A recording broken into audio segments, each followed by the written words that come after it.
Ada pikiran pengen buka kafe namanya aktuator atau akumulator seputar itu, kafe yang memang itu memfasilitasi datangnya para purchasing pabrik-pabrik begitu ya, datang ke situ untuk bicara, untuk enjoy begitu. Kalau ada yang mau konsultasi kerja silakan, yang ahli hidrolik kita mau butuhnya apa tuh kebutuhan industri silakan ke sono gitu, bikin kafe macam begitu ya.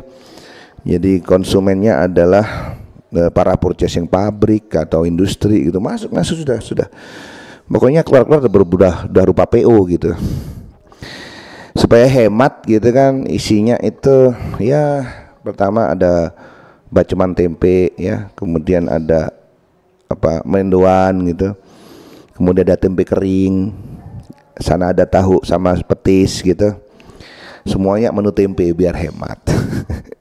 Ingin anaknya begitu, jadi pengen ada kafe ataupun yang bisa digratisin kalau bisa ya, pokoknya keluar jadi PO begitu, pengennya begitu saya. Mungkin posting pabrik ketika di Surabaya begitu, selain juga belanja gitu bisa mampir kan, siapa tahu. Tapi ide ini masih random banget ya, tetapi kalau bagi saya oke lah kalau emang diaplikasikan. Baiklah, jumpa lagi dengan saya Punji Setiawan. Itu tadi cuap-cuap tidak jelas, semoga saja bisa terwujud berkat doa Anda semua YouTuber. Kalau semua netizen ini berdoa kemudian tidak makbul, berarti ya doanya nggak makbul tuh. Jadi gini, saya Punji Setiawan, host dari Toko Bangunan Online dan juga repair alat berat. Kali ini bahas tentang YouTuber ataupun konten kreator, bukan YouTuber ya, konten kreator bapak-bapak. Umurnya sekitar ya 29 sampai 45 bahkan mungkin 50 tahun. Dilema yang dihadapi oleh konten kreator bapak-bapak. Ini pengalaman saya. Ada beberapa hal. Yang pertama adalah diganggu anak gitu. Sebenarnya nggak ganggu ya, karena anak-anak saya itu masih kecil begitu, bayek-bayek ya. Bayek-bayek begitu, dunianya adalah bermain, kemudian ngelihat bapaknya ngoceh depan kamera begitu, menarik ini. Ini ada makhluk satu ini ngomong nih, dia mau tahu gitu, ini ngapain gitu. Jadi kita anggapnya diganggu, tapi sebenarnya anak-anak itu pengen bermain. Dan itu sangat mengganggu sekali ya. Jadi kalau saya pribadi itu mengerjakan konten kreator bikin konten itu ya saat kerja, misalkan saat saya nawarkan bikin liputan sederhana, atau saat ceramah begini itu saya nunggu anak-anak saya tidur dulu baru saya bikin konten. Di luar itu saya siapin dulu gitu, apa materinya, apa yang mau diomongin, tetaplah. Dan solusinya untuk hal ini bukan marah-marah ya, enggak, itu masih anak kecil kena marah, jangan. Satu itu berdamai dengan keadaan. Ya keadaannya begini, bisanya saat anak-anak tidur kita kerjakan saat tidur kan gitu ya, sejam 2 jam lah gitu. Ya sudah kita kerjakan, jadi berdamai. Misalkan kalau istri Anda masih satu, ya berdamai dengan keadaan gitu kan. Cari mungkin pengasuh yang bisa disambi jadi istri begitu, untuk ngeramut misalkan anak yang satunya. Jadi berdamai dengan keadaan. Itu yang jadi catatan saya pertama. Seakan diganggu oleh anak. Dulu teman saya itu bilang ya, saya terinspirasi betul gitu. Kita jam 5 kita pulang kerja. Teman saya ini bilang, "Loh Pak, langsung pulang gitu." Dia bilang gini, "Ya iya bro, jangan sampai anakku gak kenal aku gitu." Dia pulang jam 5 langsung ke rumah, gak mampir-mampir ke warkop, gak ngobrol-ngobrol ngalung tidur, gak ngobos kayak kita yang masih muda-muda gitu kan. Ngabisin waktu di warkop, cuap-cuap. Kalau sekarang ngabisin waktu di warkop untuk main skater atau Mobile Legend. Tapi teman saya ini enggak, dia langsung pulang untuk nemenin anaknya belajar. Wow, luar biasa. Memang butuh sosok ayah ya, karena memang masa kecil tuh pendek sekali, bukan artinya langsung mati enggak gitu. Hasilnya kata orang begitu, saya juga belum paham sih. Masa anak-anak itu juga pendek, jadi kita harus nemenin, jadi motivator. Oke, itu kendala yang pertama. Kendala yang kedua itu saya ngerasa bahwa editing ya, untuk bapak-bapak ini juga jadi kendala, editing. Padahal kalau Anda sudah terbiasa, sebenarnya editing mudah sekali. Saya pernah pakai GoPro nganggur. Saya pernah pakai kamera DSLR, itu juga hilang ya, saya gadein dan tidak tembus. Waktu saya mau tebus sudah laku duluan. Saya ada dipinjemin temen kamera bukan handycam, akhirnya banyak nggak kepake. Ujung-ujungnya saya pakai HP ya.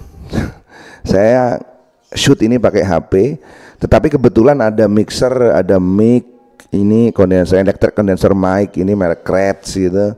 Saya beli lama, sudah 3 tahun yang lalu. Itu juga sama tuh mixer saya beli lihat 2-3 tahun yang lalu.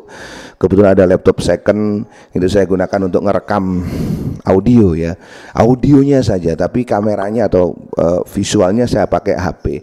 Kemudian saya edit di HP, bukan di komputer. Ya, untuk menghemat waktu ya, karena kita kerja gitu kan, jualan siang hari gitu. Kemudian malam hari diganggu anak, buka laptop. Saya pernah buka laptop itu anak saya nuangin gelas ya. Untung aja laptopnya anti air. Bukan pamer enggak, kebetulan juga mungkin ya belum ditakdirkan untuk bejat lah, anti air dari Yang Maha Kuasa. Akhirnya solusi saya adalah mengerjakan lewat HP gitu, karena lebih ringkes, lebih bisa dikerjakan di mana-mana. Aplikasinya banyak sekali, Anda bisa pakai KineMaster, Anda bisa pakai Power Director. Ya itu saya dulu masih saya pakai juga, tapi barusan saya uninstall. Saya pakai yang lebih gampang aja, pakai InShot gitu. Saya pakai itu. Jadi mudah sebenarnya editingnya itu kalau Anda terbiasa dan tidak butuh kuliah 10 tahun untuk bisa editing gitu, enggak gitu ya. Itu silakan aja Anda lihat tutorialnya di YouTube, ketik gitu, dapat sudah tutorialnya banyak sekali. So editing bukan jadi momok, tetapi sebenarnya juga bisa kita akalin, itu mudah sekali. Itu adalah problem kedua. Problem ketiga adalah frekuensi upload ya, frekuensi bagaimana kita bisa terus konsisten untuk upload konten. Kalau saya nerjemahin sih nggak bikin-bikin amat ya, ya cukup liput saja apa yang kita kerjakan, liput saja apa yang kita kegiatan kita gitu. Mungkin Anda suka nge-vlog gitu, berupa vlog, atau Anda suka dengan list building gitu kan, artinya list building kayak bodybuilding aja, nah gitu. 5 hal yang membuat cowok makin perkasa, 5 hal yang bisa meremukkan hati cewek, nah gitu-gitu. Anda suka seperti itu, bikin aja dulu konsepnya, kemudian Anda bikin audionya dengan voice over atau gimana. Basically atau pada dasarnya, campur-campur Inggris dah, itu lakukan hal yang Anda suka. Saya pribadi suka dengan, ya saya mikirnya ini YouTube dan Instagram saya coba kenalin toko saya ya ke hadirin sekalian, yaitu toko bangunan online ini ke hadirin sekalian. Saya bikin akun di YouTube seperti ini juga saya sertakan gitu. Ya ada gambar-gambar nomor telepon lah di situ ya kan. Saya kasih ke Anda gitu ya, siapa tahu gitu kan, harapannya begitu, tujuannya begitu, tetapi diliku-likukan dengan bikin konten seperti ini. Jadi saya memang bikin konten ya untuk, artinya ya sesuatu yang saya suka begitu, apa misalkan ya sharing-sharing begini. Kalau Anda juga sebenarnya perhatiin itu kan hal-hal yang dirasa sulit bagi konten kreator bapak-bapak gitu, itu kan sebenarnya ya memang pengalaman saja saya cerita kepada Anda begitu tentang apa yang jadi kesulitan, yaitu konsistensinya.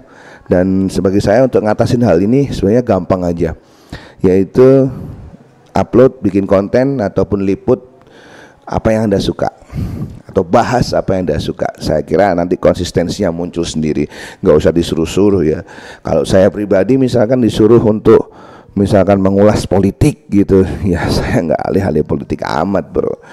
Disuruh ngulas bola, meskipun juga suka bola, tapi ulasannya mungkin karena ya tidak seciamik yang lain gitu, meskipun saya suka. Atau misalkan gimana bro website, ya saya nggak bisa, mau diulas apa kan gitu. Tapi kalau ngulas misalkan ya pengalaman di sosial media, pengalaman berdagang, ya saya bisa cerita di situ. Garapan-garapan yang saya pernah lakuin saya bisa cerita di situ. So itu ya, itu yang ketiga. Yang keempat adalah problem untuk mengembangkan. Artinya begini, saya concernnya di repair alat berat dan juga toko bangunan online. saya akan meliput apa yang saya kerjakan. Bangun rumah di sono misalkan di Semampir, saya liput. Bangun rumah di mana itu, Sedati, saya liput. Tetapi ya masa gitu-gitu doang bro, tidak dikembangkan. Ya ada kalanya lah saya juga membahas hal-hal macam begini. Hal-hal misalkan tentang, saya pernah membahas tentang trust gitu ya, iya, kayak motivator. Malu juga sebenarnya, tapi ya gimana lagi, saya bahas tentang kepercayaan begitu ya. So itu yang saya lagi coba untuk kembangin, dan setiap orang punya lah. Misalkan sampean kebetulan jualan gorengan tapi suka BMW ataupun otomotif gitu, ya silakan ulas, enggak masalah. Enggak masalah, sama sekali enggak masalah, dikembangin. Misalkan Anda juga jual aqua galon tapi juga Anda suka dengan hal-hal yang berbau kimiawi, ya liput aja enggak masalah gitu ya. So bagi saya dikembangkan, ada potensi-potensi untuk dikembangkan, jangan khawatir. Itu problem keempat, yaitu problem development keempat. Yang kelima enggak ada, ya itu aja dah, 4. Ya, sebenarnya juga nggak enak banget ya 4 ya, 5 gitu sebenarnya oke, tapi saya dapatnya 4. Itu yang saya rasakan. Kalau Anda ada tambahan, silahkan komentar di bawah ya, kasih masukan ke saya, atau misalkan Anda juga like ya, oh ya ini video bagus nih, ini nggak bagus dislike nih, tapi ya dislike atau nggak like, silahkan follow akun ini. Kalau merasa Anda ada sesuatu, ada value, silahkan follow akun ini dan kita berkembang bersama-sama. Baiklah, itu saja adalah bahasan kali ini, semoga saja bermanfaat. Kita jumpa lagi di bahasan yang lain bersama saya. Bye bye.